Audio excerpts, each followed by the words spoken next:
नमस्कार दोस्तों, स्वागत है आप सभी का मेरी इस वीडियो में, जिसमें मैं आपको बताऊंगा कि टर्म पॉलिसी या लाइफ इंश्योरेंस क्या होता है, कैसे काम करता है और क्या कंपनी जो कहती है 1 करोड़ 1.5 करोड़ रुपए का इंश्योरेंस प्रोवाइड करा रही है वो मिलता भी है या नहीं मिलता है।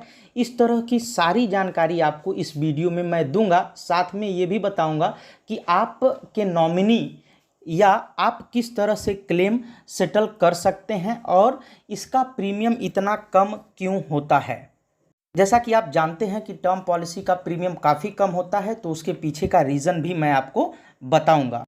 वीडियो शुरू करूं उससे पहले आपसे चाहूँगा कि अगर आपको ये वीडियो पसंद आए तो प्लीज़ लाइक करिएगा, अगर पसंद ना आए तो डिसलाइक करिएगा और कमेंट में बताइएगा कि आपने डिसलाइक क्यों किया। और साथ में ही कमेंट में कोई क्वेश्चन आपके जहन में चल रहा हो तो आप मुझसे पूछ सकते हैं। तो चलिए मैं इस वीडियो को शुरू करता हूँ और सबसे पहले आपको बताता हूँ कि टर्म पॉलिसी क्या होती है। तो टर्म पॉलिसी एक डेथ बेनिफिट पॉलिसी होती है। अगर कोई यह पॉलिसी खरीदता है तो अगर उस पॉलिसी होल्डर जिन्होंने पॉलिसी खरीदी है उनकी डेथ हो जाती है किसी भी रीज़न से, कंपनी ये कहती हैं कि अगर उनकी डेथ किसी भी रीज़न से होती है तो कंपनी उनके नॉमिनी को 50 लाख या 1 करोड़ जितने का उनका सम एश्योर्ड होता है। सम एश्योर्ड का मतलब कि पॉलिसी होल्डर जो पॉलिसी खरीदे हैं वो कितने का कवर लिए हैं, कितने अमाउंट का, 50 लाख या 1 करोड़ या 1.5 करोड़, जितने का भी वो कवर लिए रहेंगे कंपनी उनको प्रोवाइड कराएगी।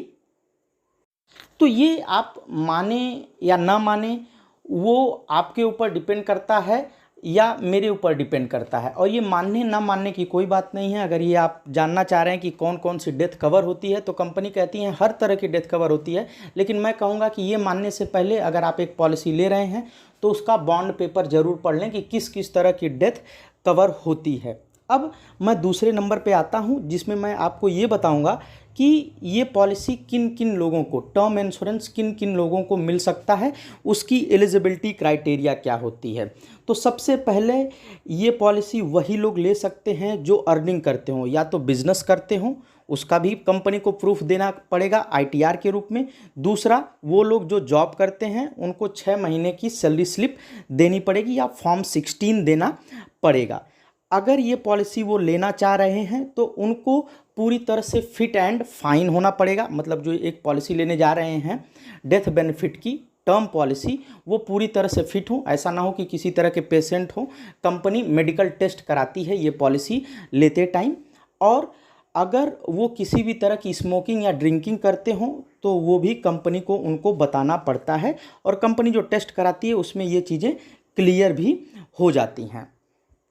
साथ में ही पॉलिसी लेते टाइम कंपनी ये चेक करती है कि आप कितने अमाउंट के लिए, 50 लाख, 1 करोड़ या 2 करोड़ के लिए एलिजिबल हैं। ये कंपनी चेक करती है, वो डिपेंड करता है आपकी इनकम पे।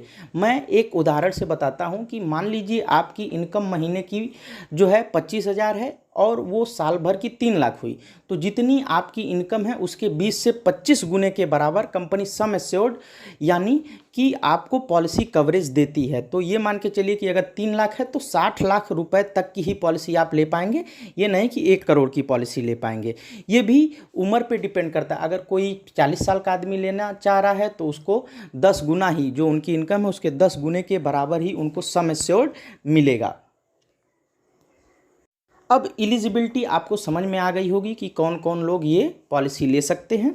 तो अब मैं आपको बताता हूं कि टर्म पॉलिसी कैसे ले सकते हैं। तो टर्म पॉलिसी ऑनलाइन या ऑफलाइन ले सकते हैं, किसी भी तरह से, दोनों तरह से आप पॉलिसी लें, पॉलिसी लेने में कोई दिक्कत नहीं है। साथ ही जब पॉलिसी आप ले रहे हैं और जिस कंपनी के ले रहे हैं तो ये देख लें कि कंपनी का क्लेम सेटलमेंट रेशियो कितना है। मतलब कंपनी के पास 1 साल के अंदर कितने क्लेम आए और कंपनी ने कितने सेटल कर दिए, उसका रेशियो आपको दिखता है इंडियन गवर्नमेंट की वेबसाइट IRDA पे, या कंपनीज भी बताती हैं। तो उसको आप देख के वही पॉलिसी लें जो क्लेम अच्छे से देता हो। साथ में ही अगर पॉलिसी आप लेने जा रहे हैं तो क्योंकि ये डेथ बेनिफिट पॉलिसी है, जब तक पॉलिसी होल्डर की डेथ होगी नहीं तब तक नॉमिनी को पैसा मिलेगा नहीं। तो पॉलिसी लेने से पहले या लेते टाइम अपने नॉमिनी को बता दें कि भाई हम इस तरह की एक पॉलिसी लिए हैं जिसमें अगर पॉलिसी होल्डर की डेथ होगी तभी नॉमिनी को पैसा मिलेगा। और पॉलिसी लेते समय एक चीज़ और ध्यान रखें, जिस भी इंश्योरेंस कंपनी की पॉलिसी ले रहे हैं वो कंपनी की ब्रांच या शाखा आपके शहर में हो, जिससे नॉमिनी को क्लेम लेने में प्रॉब्लम ना आए। अब इसके बाद कंपनी पॉलिसी लेते टाइम आपसे एक फॉर्म भरवाती है। उस फॉर्म में आप सही सही जानकारी दें, जैसा कि उसमें कुछ ऐसी चीज़ें पूछी जाती हैं, आपका एजुकेशन बैकग्राउंड क्या है वो ज़रूर बताएं। और कंपनी आपसे पूछती है कि आप जो है स्मोकिंग या ड्रिंकिंग करते हैं या नहीं करते हैं, तो उसको भी बताएं। कंपनी ये भी पूछती है कि रिसेंट में कोई आपकी सर्जरी हुई है या नहीं हुई है, वो भी आप सही सही बताएं। तो जो भी आपको पॉलिसी फॉर्म में पूछा जा रहा है उसमें गलती करके भी गलत चीज़ मत भरिएगा, बाद में क्लेम लेने में दिक्कत आएगी नॉमिनी को। तो इस वजह से वही जानकारी दें जो सही हो, गलत जानकारी नहीं देनी होती है फॉर्म में। अब मैं आपको बताता हूं कि पॉलिसी का प्रीमियम काफ़ी कम क्यों होता है। तो एक्चुअल में प्रीमियम कम नहीं होता है। जो आप प्रचार में देखते हैं कि ये 1 करोड़ की पॉलिसी आपको 500 रुपये पर महीने मिल रही है, तो मैं पहले ही बताया कि ये डिपेंड करता है आपकी उम्र पे। अगर कोई 21 साल का पर्सन ये पॉलिसी ले रहा है तो उसको 400-500 रुपये पर महीने की पड़ेगी, और कोई अगर 40 साल का आदमी ले रहा है तो वही पॉलिसी इनको करीब जो है ये मान के चलिए 1700-1800 की पड़ेगी महीने की। ये इसलिए बढ़ती है कि कंपनी ये कहती है कि 21 साल के आदमी के डेथ की उम्मीद कम होती है और 40 साल के आदमी के डेथ की जो है उम्मीद वो 21 साल वाले आदमी की तुलना में ज़्यादा होती है। तो इस वजह से क्या होता है कि पॉलिसी का प्रीमियम अलग अलग होता है। साथ में ही एक और चीज़ मैं आपको बताना चाहूँगा, जो लोग स्मोकिंग या ड्रिंकिंग करते हैं उनके भी पॉलिसी का प्रीमियम थोड़ा बढ़ जाता है। कंपनी ये कहती है कि भाई आप ड्रिंकिंग या स्मोकिंग करते हैं तो इसका मतलब आपके लाइफ पे ज़्यादा रिस्क है जो स्मोकिंग नहीं करता है उसकी तुलना में। अब मैं आपको बताऊंगा कि पॉलिसी जो आप ले रहे हैं उसका क्लेम सेटलमेंट रेशियो क्या होता है। तो क्लेम सेटलमेंट रेशियो ये होता है कि 1 साल में कंपनी के पास कितने क्लेम आए और कंपनी ने कितने सेटल कर दिए। और सेटल करने का मतलब ये है कि कंपनी ने पैसा दिया भी या पॉलिसी को रिजेक्ट भी कर दिया, तो वो दोनों क्लेम सेटलमेंट में आता है। ऐसा नहीं कि 99% क्लेम सेटलमेंट रेशियो आप देख रहे हैं तो 99% लोगों को पैसा मिल गया।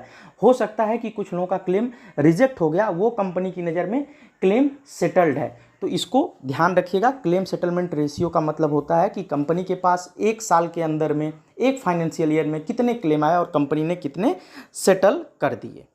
एक चीज़ और यहाँ पे मैं आपको बताना चाहूँगा कि ये जो डेथ बेनिफिट पॉलिसी होती है, अगर ये पॉलिसी आप एक बार ले लेते हैं और उसमें कंपनी कहती है कि आपकी आज की उम्र मान लीजिए 25 साल है और मैं 25 साल से 70 साल आपको कवर कर रही हूँ, तो इसके बीच में अगर पॉलिसी होल्डर की डेथ होती है तब तो नॉमिनी को पैसा मिल जाता है। मान लीजिए 25 से 70 तक पॉलिसी होल्डर सर्वाइव कर गए तो उनके नॉमिनी को या उनको किसी भी तरह का कोई पैसा नहीं मिलता है। ये बॉन्ड पेपर में लिखा होता है।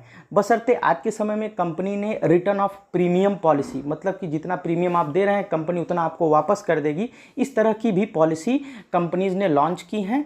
वो लेने से पहले बॉन्ड पेपर ज़रूर पढ़ लें कि आप कितना रुपया दे रहे हैं और कंपनी कितना आपको प्रोवाइड करा रही है। वो बॉन्ड पेपर पर लिखा हुआ अमाउंट जितना है कंपनी उतना ही आपको देगी। अब आखिरी बात मैं यहाँ पे बताऊंगा कि क्लेम सेटलमेंट कैसे कर सकते हैं नॉमिनी। क्लेम सेटलमेंट करने के लिए नॉमिनी के पास बॉन्ड पेपर होना चाहिए। मैंने आपको पहले ही बताया कि आप अपने नॉमिनी को बता दें कि आप एक टर्म पॉलिसी ले रहे हैं, क्योंकि पॉलिसी होल्डर के डेथ के बाद ही उसका बेनिफिट नॉमिनी को मिलता है। और एक पॉलिसी में आप 4 नॉमिनी ज़्यादा से ज़्यादा बना सकते हैं। अब 4 नॉमिनी बनाएंगे तो उसमें आप 25-25%, 20-20% या मतलब परसेंटेज 100 है उसको 4 भाग में डिवाइड करके आप ब्लड रिलेशन जो आपसे रखता है उसी को नॉमिनी बना सकते हैं। अब मैं यहाँ पे बता दूँ कि पॉलिसी का आप क्लेम कैसे ले सकते हैं। नॉमिनी क्लेम ऑनलाइन ऑफलाइन दोनों तरह से कंपनी की वेबसाइट पे जाके क्लेम कर सकते हैं। कंपनी कभी कभी एक मैनेजर आपके घर पे भेज देती है और वो रिक्वायर्ड डॉक्यूमेंट लेके क्लेम सेटल करा देते हैं। तो उम्मीद करता हूँ आपको वीडियो पसंद आया हो। पसंद आया तो लाइक, शेयर और सब्सक्राइब जरूर करिएगा। धन्यवाद।